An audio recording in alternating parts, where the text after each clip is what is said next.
құрамы үйде барсақтармен жасалатын ең дәмді пахлава. Міндетті түрде каналыма тіркеліңіз. Бір жасағынан шығатын өте дәмді пахлава.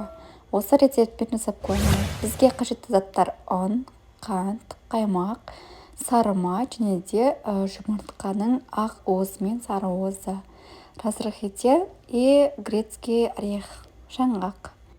Ең алдымен 500 грамм ұнымызға 1 чайный ложка разрыхительді қосып, қасықтың көмегімен араластырып аламыз.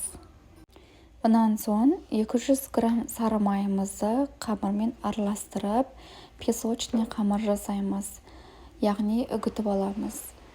Қамыр мен сары май біріккенше барлығын жақсылап біркелкі қылып араластырып аламыз.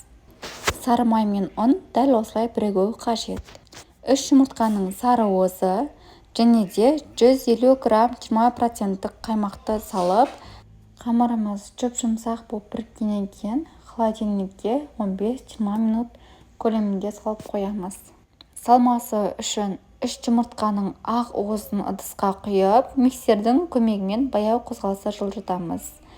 Жұмыртқа ағарғаннан кейін тағы да миксердің қозғалысын көбейтіп, 250 грамм қантымызды салып, жұмыртқа ақ көпіршік болғанша тағы да араластырамыз. Ақ уызымыз дайын болғаннан кейін жаңғақты оқтаудың көмегімен езіп, қоқымдап аламыз. Қоқым болған жаңғақты осылай жаңағы ақ уыз бен қантқа араластырып біріктіретін боламыз.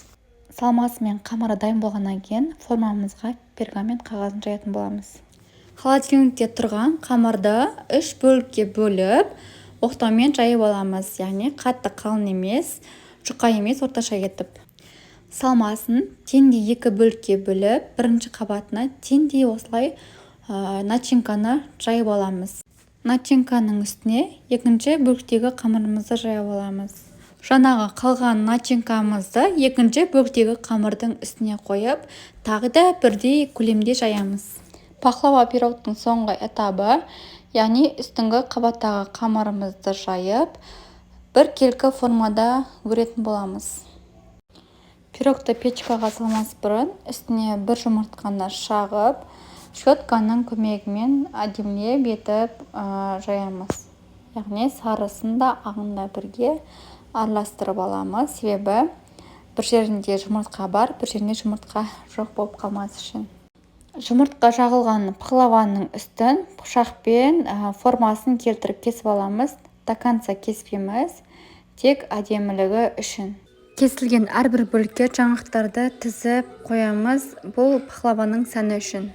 Пахлава қамырын 180 градуста печкаға 30-35 минутқа саламыз. Сироп үшін 100 мг суға 2 үлкен ас қасықпен медті ертіп аламыз.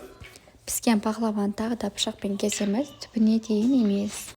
Пахлаваның үстіне сироп құямыз. Сироп міндетті түрде газда қайнап тұруы қажет.